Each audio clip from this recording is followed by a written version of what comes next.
자, 선지서 이야기, 선지자들의 이야기, 역사서 이야기를 하고 있습니다. 오늘 8번째 시간인데요. 제목이 재난을 부르는 자와 재난을 막는 자입니다.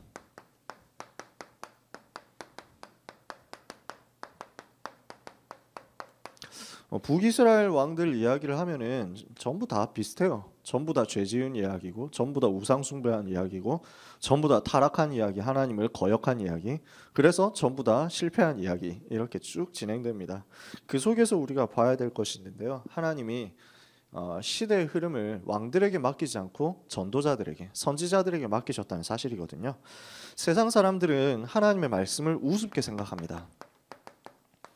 불신자들이 하나님의 말씀을 우습게 생각하는 것은 하나님이 살아계신다는 사실을 안 믿기 때문이죠.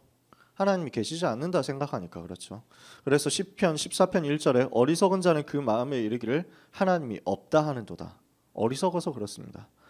그런데 교인들도 말씀을 우습게 여길 경우들이 있습니다. 그래서 우리가 지난번에 스바냐서 말씀 정인도 목사님 말씀해 주셨잖아요. 사람들이 어떻게 생각하냐, 교인들이 어떻게 생각하느냐면 여호와의 말씀을 무시하면서 여호와께서는 화도 내리지 아니하시고 복도 내리지 아니하신다 이렇게 얘기를 한단 말이에요. 이 말이 무슨 말입니까? 하나님을 경홀히 여긴다, 하나님을 만홀히 여긴다, 하나님을 가볍게 여긴다는 말입니다. 말씀이 떨어졌으면 그 말씀 앞에서 복종하고 순종하고 그 말씀이 두려운 줄 알아야 되는데 그 말씀의 권능을 믿지 않고 그 말씀의 효력을 별로 믿지 않으니까 우습게 여기면서 하나님의 말씀 인정하지 않고 자기 마음대로 여전히 자기 중심돼서 살아가는 거예요. 그러니까 복음 중심이 되고 하나님 중심이 돼야 되는 것이 자기 중심, 물질 중심, 성공 중심 돼가지고 창세기 3장, 6장, 11장 그대로 남아있는 교인들의 모습이죠. 이렇게 되는 것은 하나님이 심판을 빨리 안 내리셔서 그렇죠. 하나님이 어디냐 이런 인간들, 하나님이 있으면 나와봐라 이런 인간들한테 하나님이 나 여기 있는데 하고 바로 벼락을 내릴 수 있습니다. 근데 보통 그렇게 안 하시잖아요. 왜 그렇죠? 하나님의 특징, 하나님의 성품의 특징이 긍휼이에요. 저 바보 같은 인간들이 헛소리 한다 또 이렇게 생각하시면서 하나님이 은혜를 베풀어 주시고 하나님의 사람하고 비교할 수 없는 오래 참으심이 거기에 나타나기 때문이거든요. 그러니까 인간들이 참 뭣도 모르고 나대는데 하나님이 오래 참으셔가지고 놔두는 거예요. 그걸 하나님이 즉각 만약에 다 반응하시면요, 하나님이 인간들 개기는 인간들한테 즉각 반응하신다고 생각하면 지구상의 인류가 3분도 가지 않아서 멸망하지 않을까. 그렇잖아요. 우리는 생각할 때마다 죄짓고 막 생각할 때마다 딴짓하고 이러잖아요. 복음하고 너무 멀리 간단 말이에요. 이러니까 하나님이 오래 참으시는 거예요. 저 인간이 그래도 회개할 기회는 줘야지 하면서 저 인간이 저렇게 설치는 것이 한 번도 복음을 못 들었으니까 나중에 전도자 만나가지고 복음 듣고 회개할 기회는 줘야지 하나님이 오래 참으시는 거예요. 어떻게 하면 저거 멸망 좀 안 시킬까? 하나님이 길이 참으시는 거예요. 그러니까 참 그 바보 같은 사람들이 뭐라고 하느냐면은 여호와는 참 무서운 신이다 이렇게 얘기하면서 여호와 때문에 죽은 사람이 얼마나 많냐. 할 일 없는 인간이 숫자를 센 걸 제가 한번 봤는데 뭐 숫자 몇 명이었는지 제가 기억은 안 납니다. 그 성경에서 하나님이 죽이신 사람들의 그 숫자를 다 세가지고 뭐 어마어마한 숫자를 여호와가 죽였다 이러면서 여호와는 살인의 신이다 뭐 이런 식으로 써놨더라고요. 인간이 몰라서 그렇죠. 정의로우신 하나님이 그 정의대로 심판 다 하셨으면 살아남을 자가 없는데 그것만 불러가신 거예요. 그것도 길이 참으셔가지고 그것만 딱 불러가셨다니까. 만약에 그 사람들조차 안 불러갔으면 하나님의 정의가 실현이 안 되니까 어째서 이럴 수가 있습니까 하고 인간들이 열받게 돼 있어요. 하나님이 그래도 어떻게 하면 저것들 구원해 볼까, 어떻게 하면 저 멸망 안 당하게 해볼까 하고 참아주시는 건데 우리는 이걸 악용하면 안 됩니다. 의로우신 하나님은 결코 죄악을 간과하시지 않습니다. 결코 죄악을 내버려 두시고 허용하시지 않습니다. 그저 참아주시고 회개하기를 기다리시는 것입니다. 그럼에도 불구하고 하나님은 결코 그것을 잊지 않습니다. 그러니까 하나님의 시간표가 되면 반드시 그 죄악에 대한 심판은 이루어지게 되어 있습니다. 그리고 그 심판은 의인에게 대해서는 원한을 풀어주는 것이 됩니다. 악인은 반드시 심판하시고 의인의 원한은 갚아주십니다. 그것을 신원이라고 하거든요. 풀어주는, 펼신이라고 해가지고 풀어주는 거예요. 원한을 풀어주신다. 하나님은 반드시 의로움 속에서 고난당하고 고통당하는 사람들의 그 원한 풀어주십니다. 요한계시록 보면은 성도들이 하나님 앞에 가가지고 보좌 앞에 가가지고 어느 때까지 참으시겠습니까? 어느 때까지 이 복음 때문에 순교한 우리의 피에 대한 원한을 갚아주지 않으시겠습니까? 하나님이 곧 갚는다. 걱정하지 마라 하고 요한계시록 그 심판이 쫙 나와요.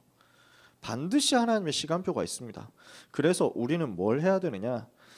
모든 하나님의 말씀은 다 이루어지게 되어 있는데 축복의 말씀과 저주의 말씀이 다 분명히 성경에 기록되어 있거든요. 그죠? 신명기 28장 축복의 말씀과 함께 저주의 말씀, 이런 자들에게 복이 있을 것이다. 이런 복을 하나님이 주실 것이다. 이것을 그리심산에서 선포하고 반대편 에발산에서는 또 저주를 이렇게 선포했다니까요. 이렇게 하면 반드시 저주를 받을 것이다. 반드시 저주를 받아 마땅하다. 반드시 이런 저주를 받게 될 것이다.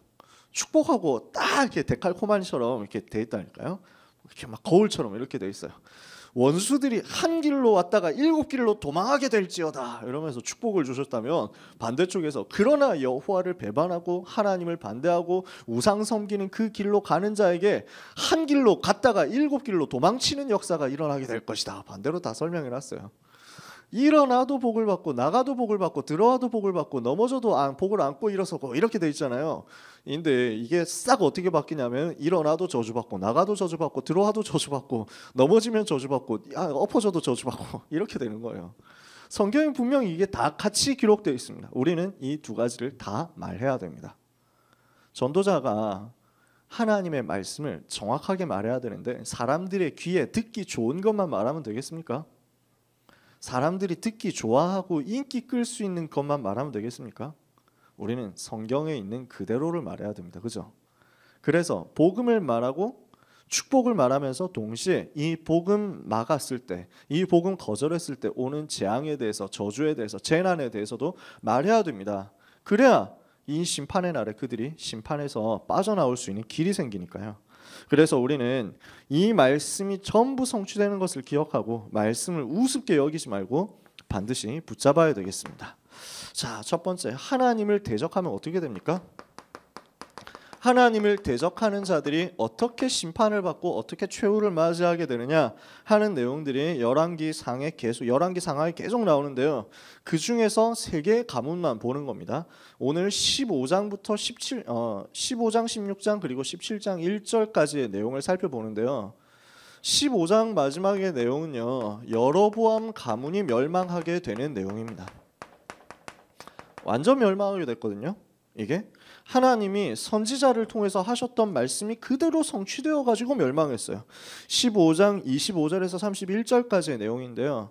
하나님께서 바아사라는 사람을 불러가지고 여로보암 가문의 임금 여로보암의 아들 나답에 대해서 반란을 일으키게 했죠. 이렇게 해가지고 죽이게 만듭니다. 이래서 28절에 보니까 유다 아사왕 셋째 해에 바아사가 나답을 죽이고 대신해서 왕이 되고 왕이 될 때 여로보암의 온 집을 쳐서 생명 있는 자를 하나도 남기지 아니하고 다 멸하였는데 하나님께서 그의 종 실로 사람 아히야를 통해서 하신 말씀과 같이 되었다. 말씀 그대로 성취되어 가지고 완전히 멸망하게 됐어요. 멸종하게 된 겁니다.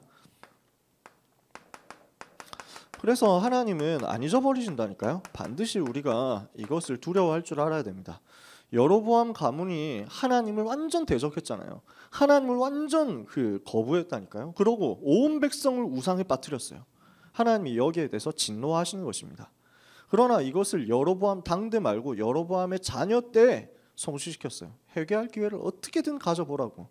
그래서 선지자 가가지고 메시지 전했다니까요. 그런데도 거부하잖아요. 자, 이렇게 해서 두 번째 가문이 이제 들어섭니다. 왕가가 들어서요. 여로보암 가문이 완전 싹쓸이 없어졌습니다. 싹쓸이 돼가지고 그리고 나서 바아사 가문이 등장합니다. 바아사가 왕이 됐는데 뭘 했습니까? 여로보암의 길로 그대로 가면서 악을 행했습니다. 정권은 바뀌었는데 정권 바뀌니까 다른 건 다 바꿨어요. 그런데 우상 숭배는 안 바꿔요. 이게 참 멸망하는 사람들의 그 특징이거든요. 다른 거 안 바꿔도 이것만은 바꿔야 되는 건데 그거는 쏙 빼놓고 이것만 남겨놓고 다 바꿔버렸다니까요. 이러니까 어떻게 됩니까? 똑같은 죄를 지은 거예요. 우상의 길을 그대로 행하고 여로보암이 만들어놓은 그 우상숭배의 길, 멸망으로 가는 길 그대로 걸어가니까 여로보암이 겪었던 그 문제 똑같이 겪고 여로보암 가문에 왔던 그 저주가 똑같이 임하게 됐습니다. 똑같은 죄를 지었으니까 똑같이 벌을 받죠. 같은 저주를 받게 됐습니다. 이게 오늘 우리가 읽었던 본문입니다. 열왕기상 16장 1절에서 7절 하나님이 선지자를 보내가지고 바하사 가문 똑같이 멸절할 것이다 이렇게 말씀하신 겁니다. 자, 이렇게 한 다음에 등장하는 인물이 시므리라는 인물입니다. 그래서 바하사가 죽고 바하사의 아들이 왕이 되었을 때 바하사의 아들 엘라라는 사람이 왕이 되었는데 결국 반란이 일어났잖아요. 시므리라는 사람이 반란을 일으킵니다. 이게 16장 8절에서 14절까지의 내용입니다. 이래서 16장 11절에 보니까 시므리가 10절에 들어가서 엘라를 죽이고 대신해서 왕이 되었습니다. 시므리가 왕이 되어서 왕위에 오를 때 바하사의 온 집안 사람들을 다 죽였습니다. 남자는 친족, 친구까지도 한 사람도 남기지 않았습니다. 그래서 우리는 잘 생각해야 됩니다. 누구를 친구로 만나느냐 정말 중요합니다. 친구 잘 만나야 돼요. 진짜 언약의 사람을 자꾸 친구로 만나야지 실패하는 사람 친구 만나가지고 같이 엮여서 들어가면 이 시므리의 친구들은 저 엘라의 친구들은 우상숭배한 사람들의 친구였다는 죄로 다 죽었다니까요. 그래서 우리는 진짜 성령인들 잘 받아야 되겠습니다. 옆에 있는 사람 우상숭배하는 사람 아닌지 한번 싹 봐야 돼요. 그래서 우상숭배하는 사람이면 빨리 이제 멀리 해야 됩니다. 아니면 빨리 복음 가지고 뒤집든지, 그죠? 여러분 중에는 없는 줄 믿습니다, 그죠? 자, 시므리가 왕이 됐습니다. 이렇게 해가지고 그 바하사 가문을 싹 다 없앴거든요. 이렇게 했는데 13절에 보니까 12절 13절에 바하사의 온 집을 멸한 것은 선지자 예후를 통해서 바하사를 꾸짖어 하신 여호와의 말씀 같이 그대로 됐습니다. 이는 바하사의 모든 죄와 그의 아들 엘라의 죄 때문이라 범죄하고 이스라엘에게 범죄하게 하여 그들의 헛된 것들로 이스라엘의 하나님 여호와를 노하시게 했다. 자, 이렇게 해서 왕이 된 시므리는 어떻게 됐습니까? 시므리는 이번에 내전에 휩싸입니다. 똑같이 죄를 짓는데 이 시므리는 또 7일 동안 왕이 됐다 그랬어요. 15절에 유다의 아사왕 27년에 시므리가 디르사에서 7일 동안 왕이 되었는데 진중 백성들이 시므리가 모반에서 왕을 죽였다는 말을 듣고 군대 지휘관 오므리를 왕으로 삼아서 올라가가지고 포위해서 복수하고 죽입니다. 그래서 시므리가 성읍이 함락됨을 보고 요새에 들어가서 왕궁에 불을 지르고 그 가운데서 죽었습니다. 7일 동안 있었는데도 그새 악을 행했습니다. 이는 그가 여호와 보시기에 악을 행하여 범죄했기 때문이라. 여로보암의 길로 행하고 이스라엘에게 죄를 범하게 한 그 죄 중에 행했다. 그래서 반역한 결과 결국 7일 만에 살해당하고 말았습니다. 자, 그리고 나서 등장한 집안이 오므리입니다. 우리는 지금 흐름 보는 거예요. 이 왕들의 이름 여러분 기억하실 필요는 없습니다. 범죄하고 우상숭배하고 또 망하고 요 흐름입니다. 그죠? 자, 이렇게 해서 증거가 왔었다는 걸 얘기합니다. 이 오므리 집안은 상당히 강성했습니다. 오므리 가문이 굉장히 강하게 이스라엘 다스렸고 사마리아 성도 이때 건축됩니다. 이스라엘 수도를 이때 만들었단 말이에요. 이렇게 하면서 영토는 넓힌 것 같았습니다. 그러나 이 오므리 가문의 특징이 나와요. 더 심하게 죄를 지었습니다. 16장 25절에 보니까 오므리가 여호와 보시기에 악을 행하되 그 전에 모든 사람보다 더욱 악하게 행해서 26절에 여로보암의 모든 길로 행하면서 하나님을 노하게 했다. 더 죄를 짓는 거예요. 그러니까 어떻게 됩니까? 이 오므리도 오므리지만 그 아들 중에서 제일 이스라엘 역사상 가장 악한 왕이 나왔는데 그 사람이 아합 왕이죠. 유명한 사람. 바알과 아세라 숭배를 완전 공식 신앙으로 만들어가지고 복음 전하는 선지자들 잡아 죽이는 것을 일로 만들었던 그 사람. 그 사람의 아버지가 오므리입니다. 그 아들이 아합 왕이에요. 그죠? 자, 이렇게 되니까 이것 때문에 온 나라에 큰 저주가 오기 시작합니다. 하나님을 대적하는 자들이 이렇게 최후를 맞이하는데 새로 등장한 사람들이 그걸 보면서 정신을 차리면 됐을 것을 정신 절대 안 차리고 똑같이 그 멸망의 길을 더 얹어가지고 가고 있습니다. 이렇게 되니까 하나님을 떠난 이스라엘 나라 전체의 상태의 문제가 옵니다. 온 나라의 영적 상태를 보면요, 자, 이렇게 왕들이 통치하는 기간 동안에 이제 남유다에서 아사 왕이 통치하는 기간 동안에 요 일이 자꾸 다 벌어졌거든요. 아사 왕 한 명 통치하는 그 40년 되는 그 기간 동안에 이 일이 이 이스라엘 안에 다 이렇게 이루어졌어요. 그 동안에 그 한 3, 40년 되는 동안에 한 세대 한 3, 40년 되는 동안에 우상 숭배가 이미 뿌리 깊게 온 나라에 깊이 스며들어 버렸어요. 우상이 각인되고 뿌리 내리고 체질되어 버린 게 이스라엘 온 나라의 영적 상태가 돼 버렸어요. 완전 무너진 거죠. 그러니까 정권을 바꿨는데 다른 건 다 바꿔도 우상 정책을 안 바꿔요. 7일 만에 어떻게 그렇게 악을 행해가지고 하나님 보시기에 악을 행했다고 기록이 남을 수 있겠습니까? 거기에 대해서 7일 동안 단 한마디도 안 한 거예요. 시므리라는 사람이 엘라를 죽일 때 엘라를 죽인 동기가 저게 여호와 앞에 범죄했으니까 저 심판해야 되겠다 이러니까 죽였습니까? 저 우상 숭배하는 게 너무 보기 싫으니까 죽여야 되겠다 이렇게 했습니까? 그거하고 아무 상관이 없었어요.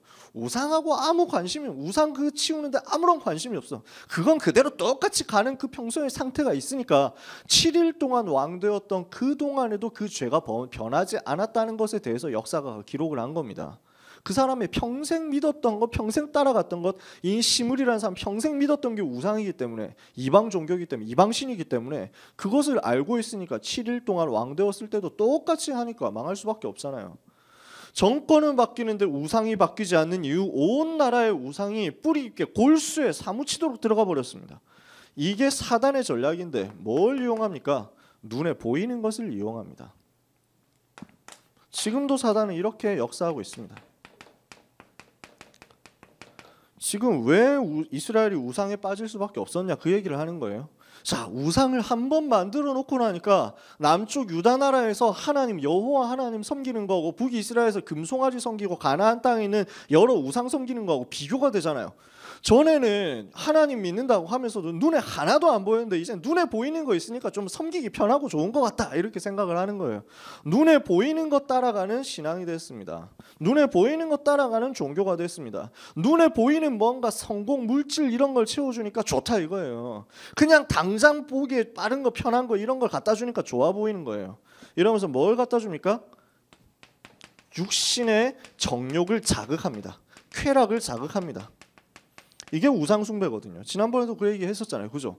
우상숭배 시스템이 영적인 타락뿐만 아니라 음행하고 그대로 연결되어 있습니다.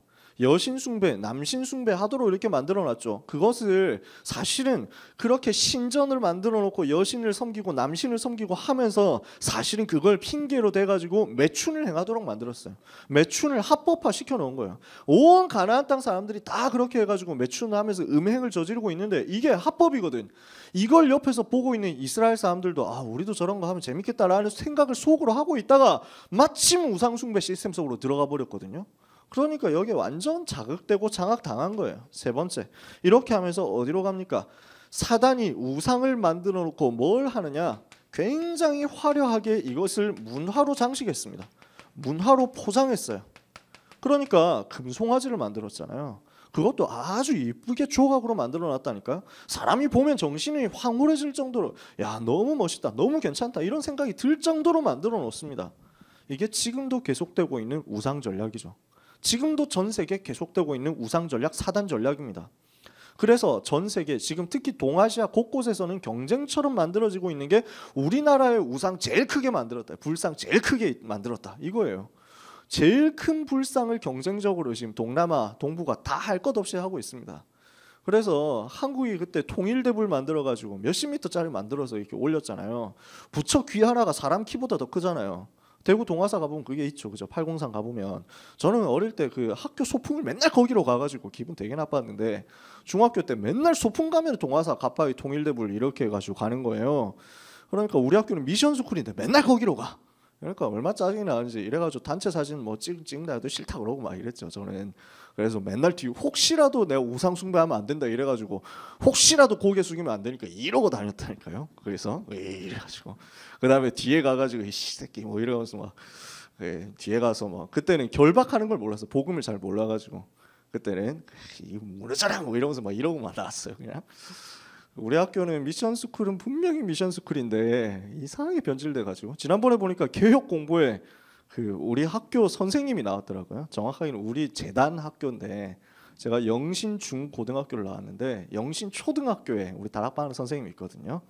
그래서 제가 고등학교 3학년 때 그 사실을 깨닫고 달려가가지고 만났다니까요. 초등학교 들어가가지고 그 대구 하나교회 장로님인데 지금 그때는 집사님이었지. 이래가지고 그분 만나가지고 우리 학교에 계셔가지고 너무 반갑습니다 이러고 인사했었다니까요. 그분이 아직도 계시더라고요. 그 개혁 공부에 이제 신문 나왔더라고요. 그분이. 그러니까 미션 스쿨인데 우리 학교가 근데 예수 믿는 선생님이 별로 없었어요. 그 전체 선생님 중에 교회 다니는 사람 몇 명 없고 나머지는 이제 형식적으로 그 학교에서 채플 하면은 나가지고 나머지는 절대 교회 안 나고 오히려 불교 믿는 사람 많고 성경반을 운영한다고 하면서 성경 동아리가 있는데 이거 동아리 운영하는 사람 사상이 제일 위험해. 좀 이상한 사람이었어요. 제가 아직도 기억이 납니다. 무슨 기운동 하는 선생님이 와가지고 막 수업 시간마다 이상한 소리 하고 이랬어요. 이러니까 수학여행 갔는데 설악산 가가지고 낙산사 통일대불 낙산사 해수관음상 그 앞에서 단체 사진 찍었다니까요. 제가 얼마나 기분 나빠한지 아니 여기서 왜 사진 찍습니까 이랬는데 시끄럽고 빨리 찍자 이러는 거예요. 그래서 안 찍으면 안 됩니까? 그런데 아이씨 새끼 말 들어라 뭐 이래가지고 어쩔 수 없잖아요. 이래서 사진을 찍었잖아요. 그 얘기 저도 했는데 찍으면서 제가 얼마나 열받았든지 이래가지고 제일 옆에 서가지고 이래가지고 기분 나쁜 표정 딱 티내면서 막 성질 이빠이 내가지고 사진을 찍었거든요. 이러면서 속으로 저 해수관음 그때는 이제 복음운동 할 때니까 저 해수관음상 흑암 세력 예수 이름으로 무너질지어다 싹 다 무너질지어다 이랬는데 성취됐잖아요. 몇 년 후에 동해 큰 불 나가지고 낙산사 싹 불타버리고 해수관음상 불타고 보는 순간 기도가 이렇게 응답되는구나.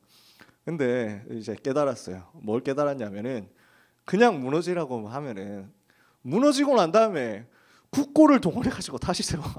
이것들이 세금 동원해가지고 관광장은 없어졌다고 새로 세웠어. 그래서 복음운동 해가지고 스스로 무너뜨려야 될 줄 믿습니다. 우리 그렇게 해야 돼요. 근데 이게 사단의 전략이 곳곳에 이런 걸 세워놓고 문화로 만들어 관광자원으로 만들어가지고 템플스테이다 이러면서 문화로 만들어가지고 선전해서 사람들 끌어모으잖아요. 이러니까 이거 만들어 놓으면 돈 된다 이렇게 생각하니까 더 멋있게 만들자, 더 잘 만들자, 더 크게 만들자, 우리가 더 크게 만든다 이래가지고 막 하는 거예요. 이러니까 그때 통일대불이 한참 그 대구에 있는 그게 제일 컸는데 이제는 그거 훨씬 이제 순위권 밑으로 내려갔습니다. 완전 하락했어요. 떠오르는 불상 대국이 어디냐? 중국이라. 원래 전통의 불상 대국이기도 한데 이게 지금 어떻게 해놨냐면 이 약한 인간들이 그렇게 기독교를 핍박하면서 불교에서 우상 만드는 건 뭐라고 절대 안 해요. 이래서 얼마나 큰지 진짜 거의 산 같아 산 진짜로요. 나중에 무슨 뭐 어디더라 하여튼 그 뭐 하남성인가 거기에 보면 이렇게 세워놨는데 진짜 어마어마하더라고. 사람이 개미같이 보이더라고요. 불상 앞에 대단한 걸 만들어놨어요. 이러니까 원래 동남아 이쪽은 완전 불교권이잖아요. 그런데 이 중국이 돈을 앞세워가지고 만드는 이걸 사실 못 당하거든요. 이러니까 이 사람들 틈새 시장을 찾는 거예요. 그래서 우리가 서 있는 부처님 크기로는 못 따라잡지만 누워 있는 부처님은 제일 크게 만들 수 있다. 이래가지고 누운 걸로 세계 최고 뭐 이런 식으로 이번에는 누운 것 중에서도 돌로 만든 것 말고 옥으로 만든 건 우리가 최고 뭐 이래가지고 막 경쟁하는 거예요. 마귀가 하는 짓이 문화로 화려하게 포장해가지고 관광으로 끌어들이는 척하면서 싹 다 무너뜨리도록 만드는 거예요. 그래서 히로시마 가가지고도 꼭 보셔야 되는 코스가 미야지마 아닙니까, 그죠? 여러분 갔다 오신 분도 계시잖아요. 안 가신 분 꼭 다 가보세요. 얼마나 멋있게 만들어놨냐면은 우상 숭배를 문화로 만들어가지고 그 이제 신사가 바닷물 들어오면 바다 위에 떠 있는 것처럼 이렇게 만들어놨잖아요. 이걸 이제 신사 그 상징이 돌이인데 귀신이 들어오는 문이거든요. 이 문이 그 바다 한가운데 있잖아요. 그 썰물 되면 이게 걸어가가지고 그거 갈 수 있거든요. 거기까지 갈 수 있거든요. 그래서 우리가 처음 캠프 갔을 때 그래서 가가지고 이 더러운 우상 세력이 예수 이름으로 무너질지어다. 이 신사 이 미야지마 이츠쿠시마 신사는 예수 이름 무너질지어다 하고 제가 돌 위에 손 얹고 기도했거든요. 이러니까 사람들이 손 얹어가지고 기도하면 복 받는 줄 알고 다 같이 와가지고 또 손을 얹더라니. 참 안 좋은 걸 가르쳤구나 생각이 들더라고요. 여러분 가서 기도할 때는 속으로만 하시고 손 얹어가지고 기도하지 마시고 이렇게 해야 됩니다. 괜히 와가지고 다투어서 손을 내가 먼저 얹을 거야 뭐 이러면서 하고 있는데 사단의 전략. 이걸 보고 뭐라고 하느냐면요. 요한일서 2장 13절 16절 안목의 정욕, 육신의 정욕, 이생의 자랑. 이게 우상 전략이거든요. 지금도 사단이 이거 가지고 활동하고 있습니다. 이렇게 해버리니까 나라의 영적 기반이 완전 무너진 거예요. 그래서 우리는 항상 생각해야 됩니다. 자, 이제 대통령 선거 얼마 안 남았습니다. 누구를 뽑아라. 누구는 절대 안 된다. 이런 게 없어요. 우리의 기준은 뭐냐? 복음에 누가 유익이냐? 누가 복음을 막을 사람이냐? 이걸 기도하면서 봐야 돼요. 우리가 기도하면서 이 부분을 눈여겨보고 뭐가 정이냐, 너 뭐가 불이냐 이런 거 가지고 우리는 싸우지 않습니다. 우리가 불신자입니까? 그런 거 가지고 막 누구를 뽑고 누구를 막 싫어. 그래서 우리는 항상 생각해야 되는 게 하나님의 편에 서는 사람이 누구냐? 복음의 편에 서는 사람이 누구냐? 왜 그렇습니까? 복음 없는 정치인 한 명 일어나가지고 국민 여론 움직여가지고 국민 여론을 등에 업고 반역하면서 독립했는데 정치운동 한답시고 만들었던 그 우상이 나라를 이렇게 무너뜨려 버렸다니까요. 절대로 허용하면 안 되는 거예요. 그래서 우리는 정말로 기도해야 됩니다. 이렇게 영적으로 시스템이 우상 숭배 속에서 완전 무너져 있으니까 세워지는 임금들마다 백성의 영적 상태하고 똑같이 반역하고 타락하는 거예요. 그러니까 임금들의 영적 상태가 무너지니까 백성들이 다 무너졌느냐? 그것도 있습니다만 사실상 백성들 전체의 영적 상태가 그 임금의 상태로 반영되는 거예요. 대표돼서 나타나는 거죠. 그러니까 세워지는 지도자들마다 우상 숭배하는 사람 나오잖아요. 지도자의 영적 상태입니다. 무슨 말입니까? 이거를 잡고 있는 세력이 있잖아요.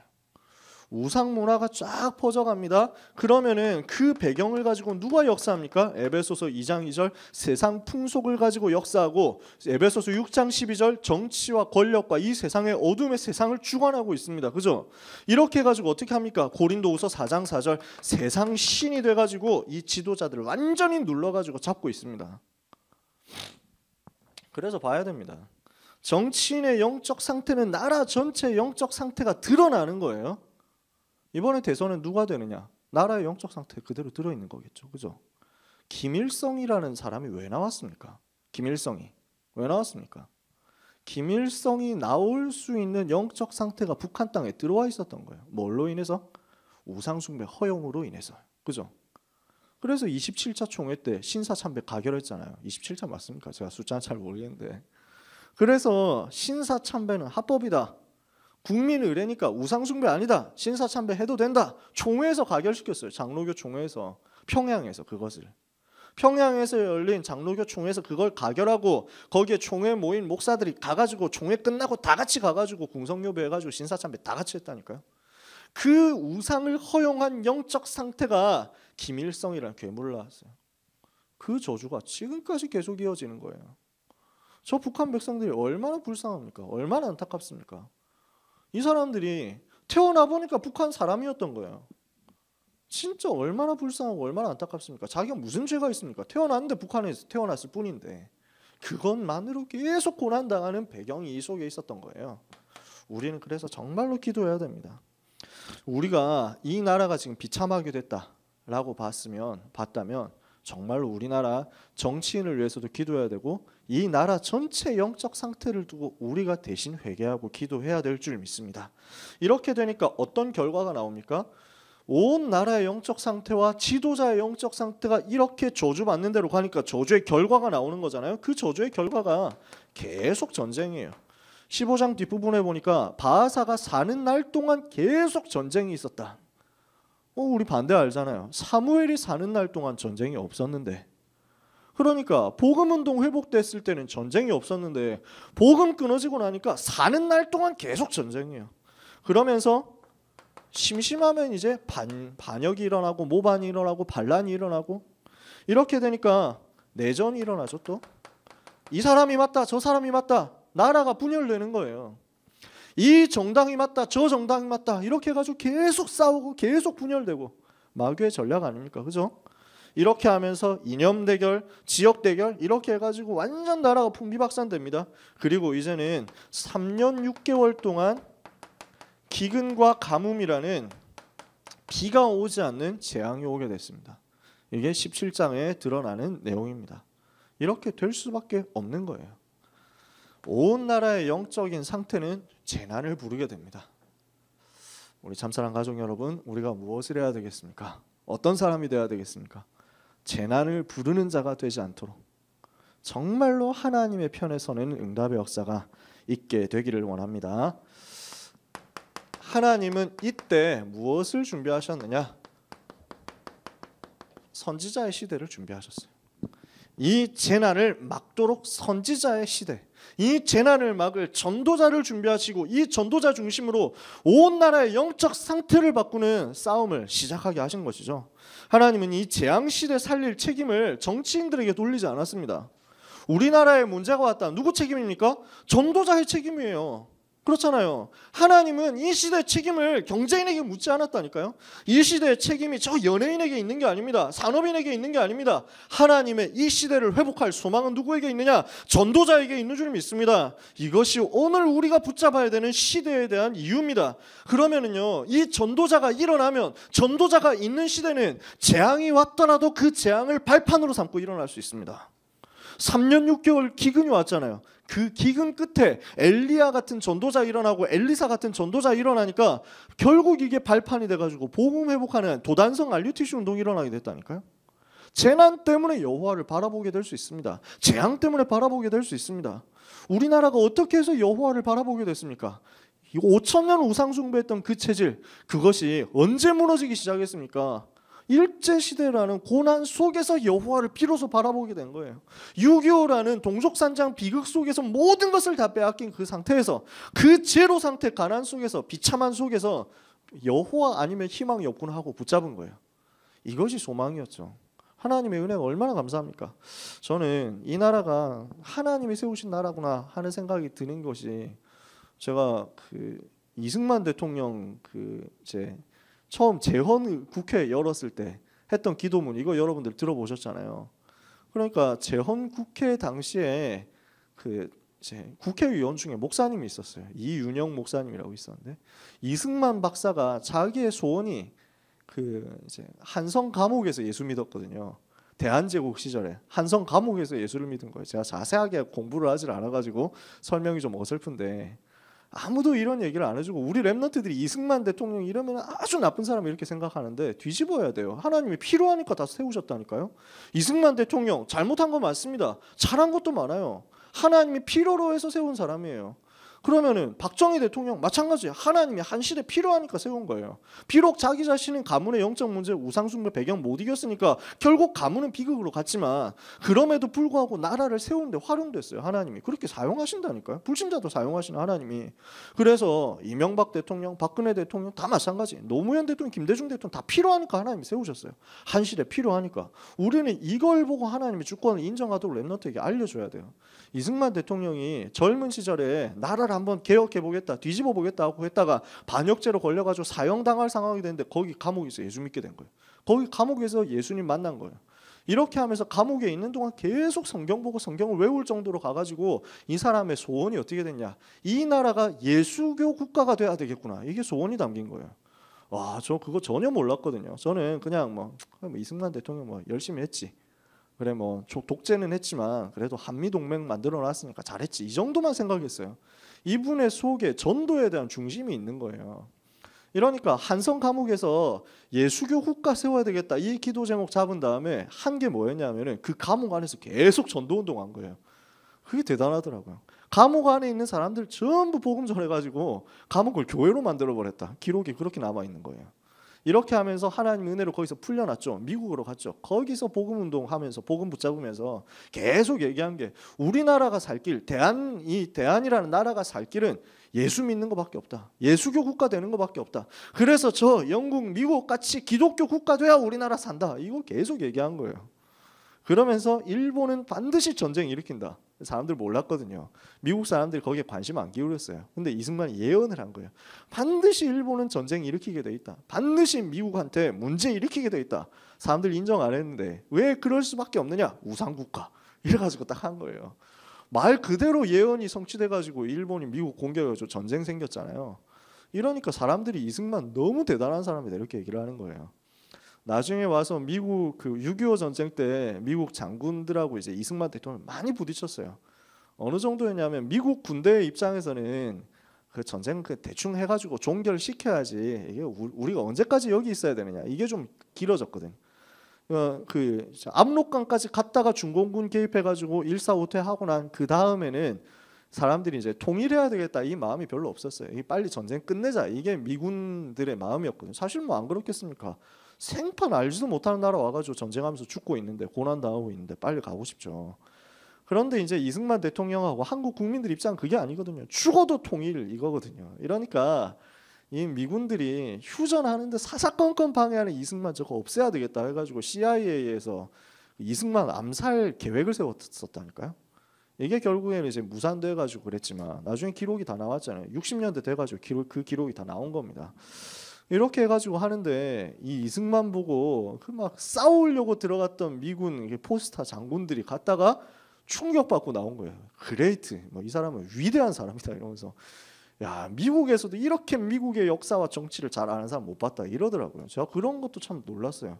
저는 그런 사람인 줄 몰랐거든요. 그분이 이러면서 했던 게 자기가 이제 국회의장 초대 국회의장이 돼가지고 국회를 열면서 대한민국 국회 제일 처음 열면서 했던 게 우리나라가 이렇게 해방을 맞이하고 광복을 해가지고 나라를 구성하게 된 게 사람의 힘으로 된 것이냐 얘기를 한 거예요. 1948년 재헌국회에서 사람의 힘으로 된 게 절대 아니다. 하나님께서 은혜를 안 베풀어 주셨으면 우리가 이렇게 될 수가 없다. 그러므로 우리가 종교를 초월해가지고 하나님께 감사 기도를 드리고 나라를 시작하자 이렇게 한 거예요. 멋있죠 이거. 그래서 이윤영 목사님 나오셔서 기도해 주십시오 이렇게 해가지고 국회 시작하는 제일 처음에 기도하고 시작했던 그 기도문의 내용까지 다 속기록으로 남아 있습니다. 대통령으로 취임할 때도 기도했어요. 그러니까 이승만의 꿈이 그거였거든. 그래서 그 기도했던 내용은 음성으로 남아 있어요. 제가 그 음성 파일 남아가지고 들어봤는데 그것도 신기하더라고요. 야, 한국이 이렇게 시작할 수 있었구나. 그게 너무 감사하다. 제가 지금 중국 그 역사에 대해서도 연구를 하고 있는데 중국에도 비슷한 기회가 있었어요. 손문 선생이 기독교인이었거든요. 이렇게 해서 신의 혁명이 일으켜가지고 청나라 쓰러뜨리고 중화민국 구성을 할 때 처음 정부에 기독교인들을 많이 집어넣었어요. 자기 기독교인이니까. 자기도 복음 전하는 사람 나름대로 또. 이러니까 65% 정도가 기독교인이었대요. 중국 정부 처음 구성됐을 때. 근데 이게 지속이 안 된 거예요. 왜냐하면 이 중국 사람들 속에 있는 외세에 대한 상처 이걸 공산주의하고 우상 전략이 싹 자극해가지고 기독교는 몰아내야 우리가 된다. 이렇게 되니까 주기적으로 반기독교 운동이 일어나요. 우리나라는 하나님의 은혜인 게 영국하고 미국하고 뭐 이런 나라들한테 식민지가 안 됐잖아요. 중국은 영국한테 막 전쟁 지고 뭐 이래가지고 서양 선교사 이러면은 영국 생각나가지고 막 싫다 이 반응들이 계속 올라오는데 우리는 미국 사람, 서양 사람 이거 여기에 대해 거부감이 없어. 그 사람들한테 식민지배 당한 게 없거든. 우리가 까딱 잘못하면 그렇게 될 뻔했는데 안 당했어요. 그게 하나님 또 새로운 은혜예요. 이렇게 해서 나라를 하나님이 시작하게 하셨다니까요. 그래서 이 나라를 복음 붙잡도록 했는데 지금 우리나라의 책임도 마찬가지입니다. 그래서 결국 그 재난 속에서 하나님을 바라보고 붙잡도록 된 것이 우리나라였는데 지금 우리가 또 이 속에서 복음을 붙잡을 수 있다면 하나님 여기서 회복시키겠죠.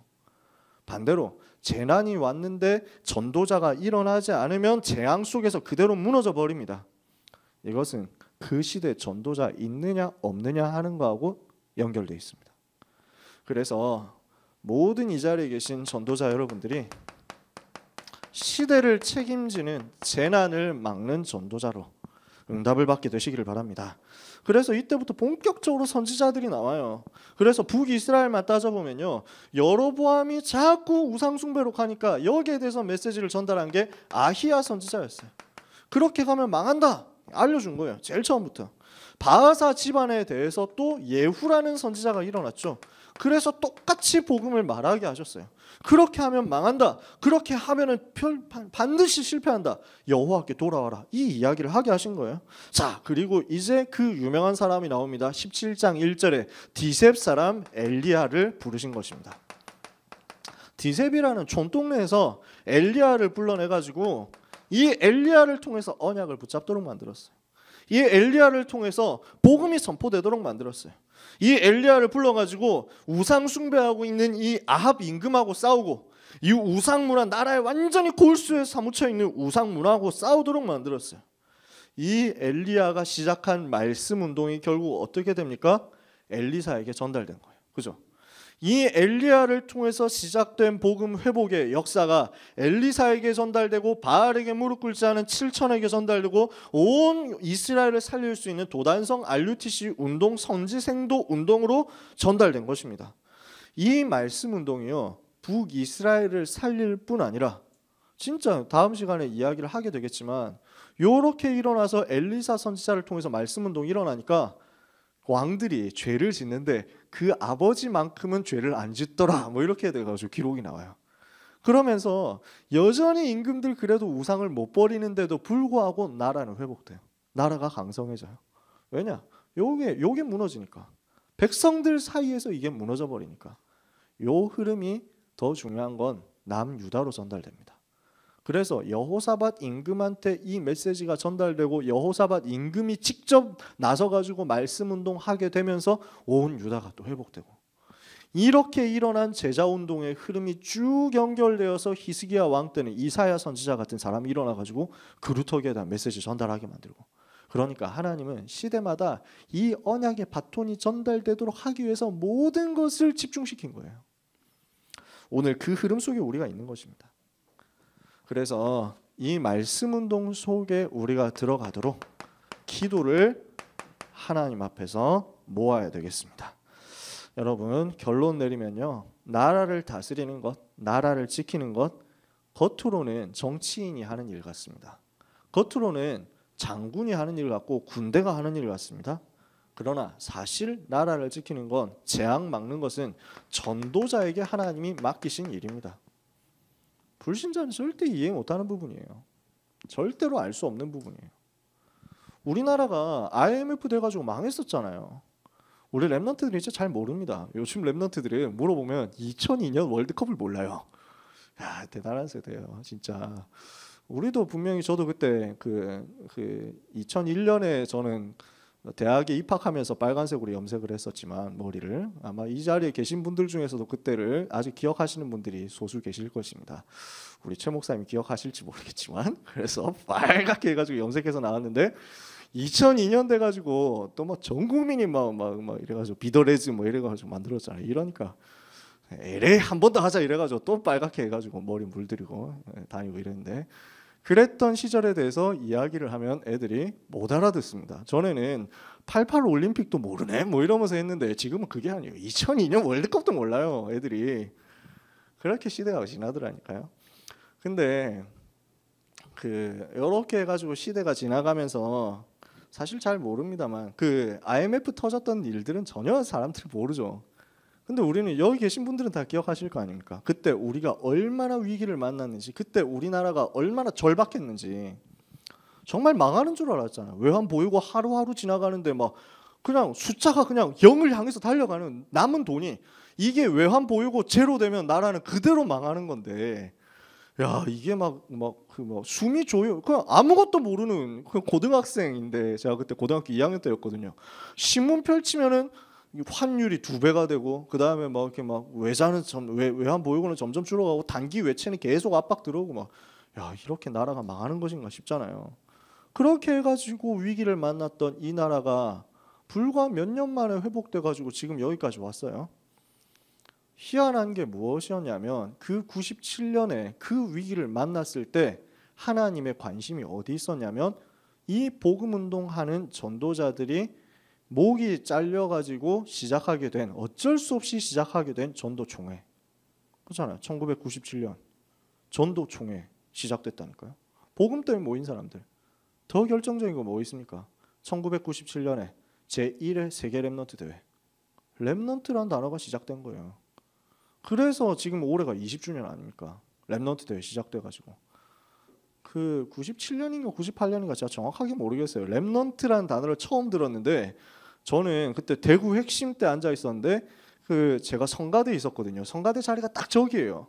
칠판이 이렇게 보여요. 이러니까 글씨가 잘 안 보이더라고요. 그때 류 목사님 발음을 안 하고 서론에서 이렇게 썼어요. REMNANT 이렇게 해가지고 여러분 이 단어를 앞으로는 알아야 됩니다. 뭐 이래가지고 쓰는데 이렇게 보니까 요 각도에서 보니까 이 글자가 잘 안 보이는 거예요. 그래가지고 뭐 레넌트 이게 뭐지? 뭐 이랬다니까요. 나중에 가니까 몇 주 뒤에 나와가지고 랩넌트 이거 발음이 좀 이상한데 뭐 이래가지고 시작된 그렇게 들었던 그 단어예요. 이러면서 뭐 했습니까? 우리 전도자들이 뭐 했습니까? 해외 팀 사역 시작했잖아요. 기억나시죠 여러분? 전도운동 그때 했던 분들 기억나시잖아요. 돈 한 푼도 없는데 IMF 와가지고 다 거리로 나앉게 됐는데 이 사람들이 어느 정도 했는지 그때 우리가 현장 팀 사역 전국으로 다니면서 현팀 한 번 듣는데 5만 원 썼잖아요. 5만 원 내가지고 줄 그렇게 써가지고 메시지 들어갔더니 5분 만에 메시지 끝내고 막 그러셨잖아요. 류 목사님 메시지가 그랬다니까. 그때 20년 전 5만 원입니다 여러분. 그때 짜장면 값이 뭐 2,000원 안 될 때였다니까요. 제 기억에 그런 시절이 있었어요. 그러면서 우리는 돈도 한 푼도 없는데 희한하죠. 1996년, 95년 이때쯤에 96년에 류 목사님 메시지 계속 나왔던 게 이대로 가면 우리나라 위기 온다, 경제 위기 온다 그 얘기였거든요. 그렇지 뭐 위기 뭐 올 수도 있지 뭐 이렇게 생각을 했는데 그게 진짜 와버렸잖아요. 그런데 IMF 터지고 나니까 그때 나왔던 메시지가 뭐냐면 이제 세계로 가야 된다는 거죠. 그러면서 줄곧 얘기하셨던 내용이 천하가 흉년 들어도 안디옥 교회는 세계 선교했다 이거였어요. 세계로 오히려 나가야 된다 이러면서 했다니까. 그래서 우리는 그때부터 본격적으로 오히려 해외 팀 사역해가지고 캠프 나가기 시작했어요.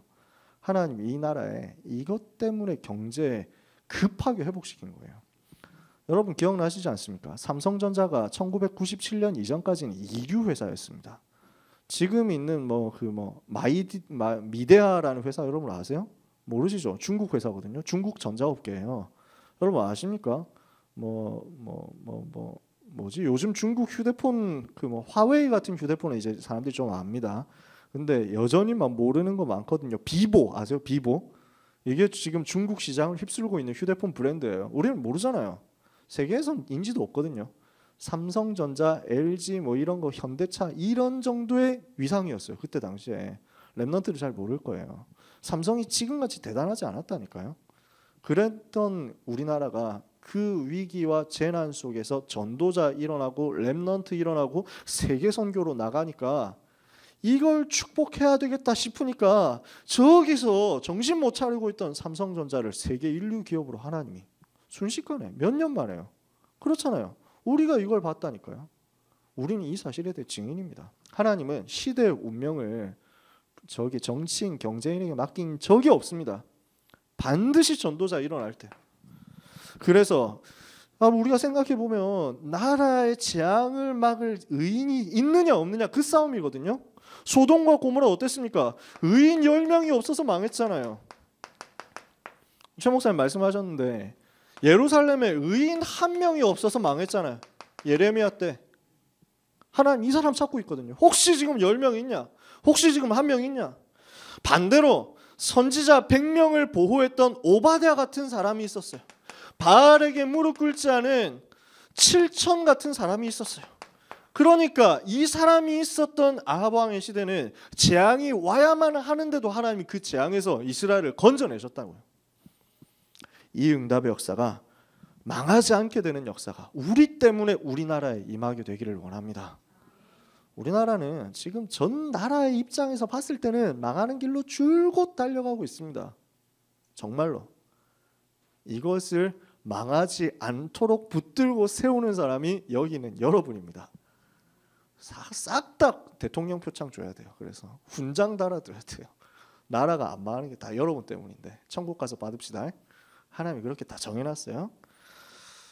훈장 별로 관심이 없으신 분들인 것 같습니다. 여러분들은. 자, 마지막. 하나님은 지금도 이 의인을 찾고 있습니다. 누구냐? 재난 막을 의인. 그죠? 그래서 이 의인은 어떤 사람입니까? 우상과 싸울 자. 우상을 무너뜨릴 자 나와야 됩니다. 시대의 문제를 두고 기도하면서 하나님 앞에 나아가는 자 나와야 됩니다. 이렇게 실패하고 있는 지도자와 온 백성 앞에 축복도 저주도 성경 그대로 원색적으로 전달할 복음 운동할 말씀 운동할 사람이 전도자가 나와야 됩니다.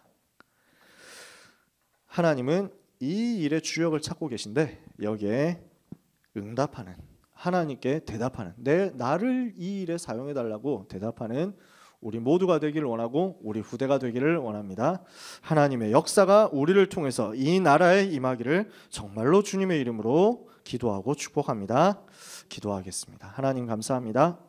재앙이 올 수밖에 없는, 재앙 부르는 자가 넘쳐나는 이 시대에 이 재앙을 막을 소수의 남은 자, 흩어진 자, 숨겨진 자, 나그네로, 그루터기로 우리 같은 사람을 지명하여 불러주시고 선택하시고 힘주시고 이 복음운동 하게 하시는 하나님의 섭리에 감사드립니다. 나의 정체성 잊어버리지 않고 언약을 붙잡고 언약을 전달하고 언약을 각인시키고 뿌리내리고 체질 만드는 응답의 사람들이 되도록 역사하여 주옵소서. 우리가 가는 곳마다 우상이 무너지게 하옵시며 우리가 가는 곳마다 나라 살리는 기도가 회복되게 하시며 우리가 가는 곳마다 참된 축복과 참된 저주의 답이 전달되는 말씀 운동이 일어나게 하여 주옵소서. 이 저주에서 빠져나오는 오직 그리스도 말하는데 우리의 인생 드리게 하여 주시옵소서. 예수 그리스도의 이름으로 기도합니다. 아멘.